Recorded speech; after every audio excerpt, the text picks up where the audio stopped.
50, 45. There goes Davis. Oh, my God. Davis is going to run it all the way back. Auburn's going to win the football game.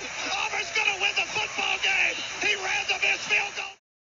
5 things. What are they going to be? We could go, you're only talking about 5 things from a whole weekend in the entire sports world. You could talk about a great number of things, but I'm talking about 5 things that I think are important and are probably my biggest headlines from the past few days in the sports world. And where else to begin except for the only place to begin, because we're at the beginning of April, which means the Masters has happened or is about to happen. And in this case, it has happened. Okay. And we've got to talk about it. Scotty Scheffler, he is the best golfer since Tiger Woods. Okay. And some may think that's crazy. Some may think, Ian, what about Rory McIlroy? Well, he's been incredible, hasn't he? What about Brooks Koepka? What about Jordan Spieth, Justin Thomas? What about all these other Dustin Johnson, Jason Day? He had a good couple years. What about those guys? What about those guys? And what I'm going to say to you is, first off, let's talk about Scotty winning the Masters. Okay, look, he'd won 3 of his last 4 starts, 2 of his last 3 starts, excuse me. And then in the other one, he got second place, missed about a 5-footer to go into a playoff and win that thing. So he's on a roll, an absolute roll. Call him butter or jelly, whatever you want to put on a roll these days. Maybe stuffing if it's Thanksgiving time, brisket, whatever you put on rolls. That's what Scotty Scheffler is, okay? Now, goes into the Masters, is down by 1 after 1 round. He's tied for the lead after 2 rounds. He's up by 1 after 3 rounds. And he's going against some guys that are pretty good, okay? He's going against Colin Morikawa, 2-time major winner. Hey, this guy could get it done. He's going against a absolute stud. First guy, Ludwig Aubert. And Ludwig, I know you watched the show, so if I say your last name incorrectly, forgive me, but it's Aubert. And he was playing in his first major ever, ended up getting second, and he got second to Scotty Scheffler. He was second place by 4 strokes. Scotty 11 under. Ludwig Aubert 7 under, and then the next guys were 4 under. So pretty big gap between Scotty and third place. So he ended up being third place by 7 strokes. Look, he's the second player ever to win the Masters 2 times, 2 separate times, when he was also the number 1 player in the world. Now, who was the other person to do that? Drum roll, please. Do it in your mind. It was Tiger Woods. It was Tiger Woods. Now, I'm not saying he's Tiger Woods. I'm not going to compare him to Tiger Woods. I'm not saying he is on Tiger Woods' trajectory, because at this time, Tiger Woods already had the Grand Slam in Scotty's career. Okay, Scotty's 27. At 27, Tiger had the Grand Slam. He had numerous wins. Okay, he's not Tiger Woods. He's the best since Tiger Woods. Now, the resume at the moment, it doesn't compare to Brooks Koepka. It doesn't compare to Rory McIlroy's or even Jordan Spieth's for that sake, because all of those guys have more majors at the moment. At the moment. And I preface that because Scotty's about to go on a roll here, and I'm just going to put the red alert out there. Red alert. We are on high alert, red alert, whatever you want to call it. Get your sirens going. Scotty Scheffler officially putting it on the Ian Fritz Show watch right here. Calendar Slam, the Calendar Grand Slam, is officially on watch. Now, some of you may not know what the Calendar Grand Slam is, okay? It's you win all 4 majors in the same year. Never happened. The person who to do it the closest is Tiger Woods. He held all 4 majors at the same time. We call that the Tiger Slam, okay? He didn't get them all in the same year, but he went US Open, PGA, and then the next year's Masters. So he held all 4 at the same time. Not quite the Calendar Slam that Scotty Scheffler is definitely on watch for. Why is he on watch for it, guys? He's the best player in the world by a million miles right now. It is not particularly close. Whatever you want, whatever metrics you want to go by, wins, trajectory in game, his playing stats, how he hits the ball with his irons, putter. Well, putter is another story. Chipping off the tee, whatever it is, Scotty Scheffler is far and away the best player, except for putting. But now he's an average putter on tour this year, and that gets him to far and away the best player in the world. Not even close right now. That's why he is on the Calendar Slam watch. And if he does the Calendar Slam, we can officially put him as a top 5 player of all time. You heard it here first. Scotty Scheffler, if he wins the Calendar Slam, which now if I had to bet it, I wouldn't say he does it, but we're on the watch. We're in that territory, and I don't think it's crazy to say, but absolutely not crazy to say. He beat the next best player at the Masters by 4 strokes, and that guy hadn't even played in a major. All the other guys that had played in majors before, he beat them by 7. Ladies and gentlemen, he beat them by 7. Okay, 7 is a lot of strokes. A lot of strokes. Okay, so enough about Scotty Scheffler. Dude's incredible. However, one caveat. Um, Look, I want to cheer for greatness. I want to cheer for really good golf. However, there's something about Scotty Scheffler. While he's playing his rounds, he's just too methodical. He's too even keeled. He's like this. He's like this. You ever read an EKG? You know, one of those heart monitor dealios. It kind of goes like this, and that makes you feel alive. Well, Scotty's like a dead person. Okay, he's got no lines. He's just one steady line. Boom. That's what Scotty Scheffler is on the golf course. Now, to each their own. He is doing what he needs to do. Clearly working better than being alive. Okay, but I particularly like to be alive. So give me some other players that give me some movement. That's who I like to cheer for. But you can't. I'm not discounting what he's doing on the golf course. He's incredible. The best since Tiger Woods. Calendar slam watch for Scotty Scheffler. Number 2 takeaway from this weekend, we had UFC 300. I got a couple things to talk about here for UFC 300. First off, I didn't like the branding with going with the 300 movie. They did the same font. Not my favorite. Feel like they should have come up with their own thing, but it is what it is. They make millions of dollars each year, so teach their own. But it wasn't my favorite thing. Also, the UFC, the canvas is getting soon enough. It's just going to be a collage of sponsorships. You're not going to be able to see who. You're not even going to be able to see the sponsors anymore. It's just going to look like a splatter paint on the canvas there. But enough about that. UFC 300, incredible fights, one of the best cards I've ever seen from start to finish. Early prelims, main event. It was bonkers, absolutely crazy. Now, another thing. Why are we starting the main event at 9 p.m.? What are we doing? I get it. I get it's pay per view. I get it. You got to start the early prelims really early, and it takes a while to clean and everything.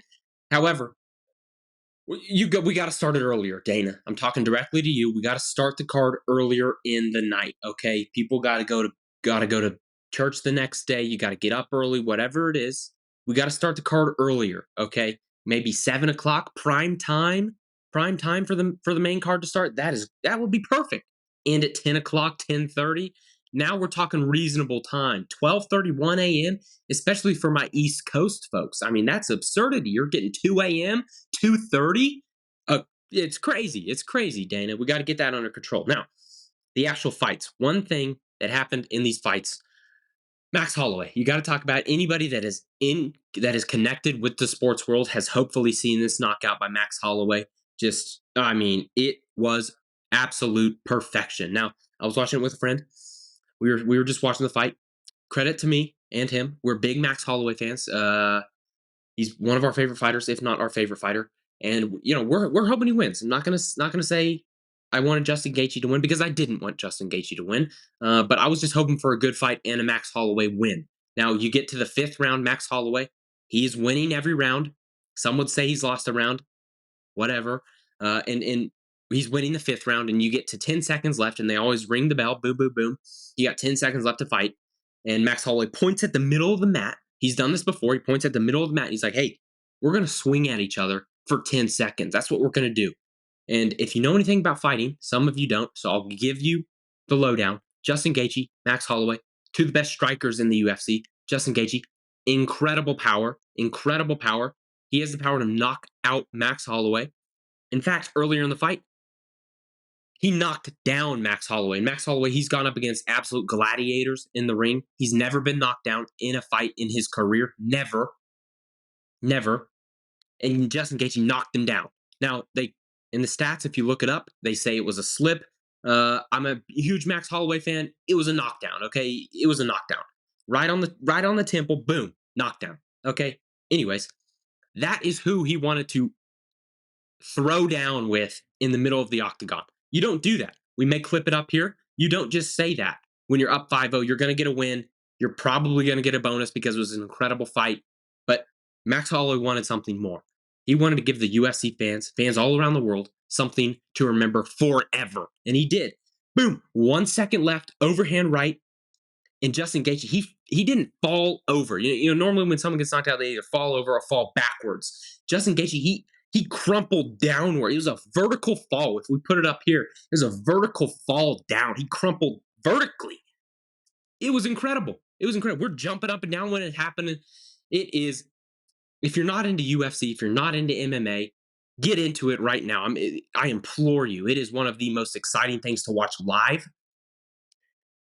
That's enough about the UFC. So Max Holloway, incredible. Poatan, he also had a great knockout. He kind of got kicked in the groin area, and normally when that happens in MMA fights, you get a time break. You know, you gotta recover from that. It's not something you want to be hit. But he immediately it happened. He pushed the ref aside. Boom. 2 seconds later, knocked out the guy in front of him. You don't see that a lot, but this guy hits like an absolute truck. Has the world's hardest punch on record. So I wouldn't want to get in his way, and I definitely wouldn't want to step in the octagon. Now, there are those hypotheticals. Would you step in the octagon? You have to last 10 seconds with him. You get $1 million. Would I do it? I would. I would because I feel like I could do it. I feel like I could take him out, but that's just me. Um, Anyways, so taking number one and number two, combining them together, Saturday might have been the greatest sports day I can remember. We had from 12 p.m. my time to 12:30 a.m. nonstop action. Saturday at the Masters, unlike any other thing of all time, and UFC 300 was absolutely glorious. It might have been the best sports day I can remember. So many people getting involved in the Masters, and then you had just fight after fight delivering at UFC 300. Might have been the best sports day I can remember in a very very long time. Moving on to number three. These last three won't take as long as number one and two because obviously number one and number two were more important. Okay, number three. The Thunder, the Oklahoma City Thunder, are the one seed in the West. Nobody saw this coming except for you heard it here first. Me, Ian Fritz, saw this coming. We predicted this a long time ago. Now, it shouldn't go under the radar. People are just going to shove this under the rug. Boom. Oh, okay. All right. Okay. See, number one seed, they're just going to get beat in the first round. No, no, no, no. Ladies and gentlemen, this is a very, very good basketball team. They beat the defending champions, the Nuggets, 3-1 in their series in the regular season. They beat them 3 times, lost to them 1 time. Now, you don't just do that. That's not a fluke, okay? You don't get to the one seed in the Western Conference in the better conference this year by being a fluky team. Now, most likely they're going to have to play the Lakers, and the Lakers, in my opinion, are not the best matchup for the Oklahoma City Thunder. I feel like they have a lot more physical, big bodies down in the post. Now, OKC has some nice post players. We don't have the thickness. Okay, we got Chet Holmgren, skyscraper. Now he doesn't have any meat on his bones. Okay, you got Anthony Davis down there, also skyscraper, but dude's got some meat on his bones. Okay, so I would be a little bit worried about that if I was an Oklahoma City Thunder fan. But you guys deserve it. Absolutely deserve it. This cannot go under the rug. It is an immense accomplishment from the Oklahoma City Thunder. They didn't make the playoffs last year. Made the play-in, didn't make the playoffs. Haven't been in the playoffs in 3 years. And if you remember, everybody wrote them off. Everybody wrote them off when they traded for Shea Gilgeous-Alexander, and then they started their rebuild. People were saying this isn't going to work. Takes too long to rebuild. Oklahoma City Thunder did it without tanking too much. And they still have picks. They're very young, second youngest team in the NBA. This could be the start of a dynasty, ladies and gentlemen. Will they win the NBA title this year? Jury's still out on that. I would bet no, but you got to congratulate them for the work they've put in the last few years. Sam Presti, genius, mastermind. Mark Dagnall, coach of the year, came out today. So credit to Oklahoma City. Don't let it go under the radar. And they could make it. People are writing them off, going to say they're not going to win in the first round of the playoffs. I would say they get to the second round, possibly the Western Conference Finals. Anything after that, we got to talk a little bit more. Now, this other thing. Let me take a sip here from Patented Mug. Look, I've had some of you tell me in person, Ian, those mugs are sweet. That's the coolest thing I've ever seen. I've never seen a mug quite like that. How do we get one of those? I would like one of those. And I've told you, you got to contact me. You got to contact me. Get it in writing, and then I'd be able to make something happen. Look, I can't just do it through verbal communication. I got to have something writing in written form for the mugs, specialty mugs. We got to have something written down in agreement And then I can get you a mug. So if you want one, contact me. Let me know. Okay. Number 4 takeaway from the weekend. This may come out of left field for some of you, but not for me. Anthony Barella. Some of you are like, Anthony Barella. What is that? What's an Anthony Barella? Who is that? Is that a person? What is an Anthony Barella? And you'd be correct. It is a person. He is a professional disc golfer. Some of you may say, professional disc golf? You mean he just throws a frisbee around? He throws a frisbee? Yes, he does. Yes, he does. And he throws a frisbee around not like anybody else I've ever seen with my own eyes. It is like a rocket ship out of this guy's hand. Um, we'll throw some highlights up here. You may not think these are highlights, but this guy is absolutely incredible. He is doing things unheard of in the disc golf world at the moment. Okay. Some of you may say, Ian, I'm pretty sure other disc golfers have done this before. And you'd be correct. You would be correct. 3 other disc golfers have done what he has done to start the year. And those 3 disc golfers are considered the best of all time.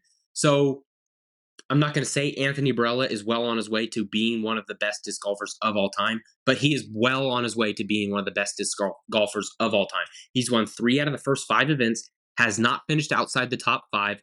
He is on an absolute mission to become the greatest disc golfer of all time, and he is making it known. He is on his way. He is on his way. The guy throws the frisbee. It's called the disc in disc golf, FYI. He throws the disc millions of miles, millions. I mean, it's going into outer space, coming back down, crashing down next to the basket. Dude's got a putt like no other at the moment. And that was always the worry for Anthony Barella. People say he can't putt, he can't get it into the basket. He's always going to be a really good thrower, but he's not going to win. He is not going to win because he can't putt. He can't putt.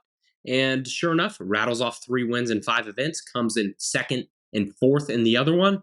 And here we are sitting on the Ian Fritz show, and I'm talking about disc golf, and you're like, wow, I'm going to go play disc golf now. And if you want to play, let me know. I'm more than happy to show you how to do it. I'm no Anthony Barella, but I'm okay. All right, number 5 on the list. Look, this may come as a shock as well, but hockey. Yeah, hockey is about to start. And some of you may say, Ian, you're an idiot. Hockey's not about to start. And it is. It is because regular season hockey does not count. Only postseason hockey counts. So I don't know. I don't even know who's in the playoffs right now, but I'm just getting it on your radar because the playoff hockey happens in 5 days' time, and that is officially when hockey starts for everyone. You may say, Ian, I've been watching all year, and no, you haven't. No, you haven't. No, you haven't. Because everybody only watches playoff hockey. That's the only time it counts. Same with baseball. So give me all the playoff hockey I can consume because it is unlike any other thing I've seen. Just like Anthony Barella is unlike any other thing I've seen. Just like the Thunder being the 1 seed after what they've done the past few years is unlike anything I have ever seen. Just like Max Holloway knocking out Justin Gaethje is unlike anything I have seen. And lastly, just like Scotty Scheffler winning the Masters by 4 strokes and going on the tear that he is on is unlike anything I have ever seen.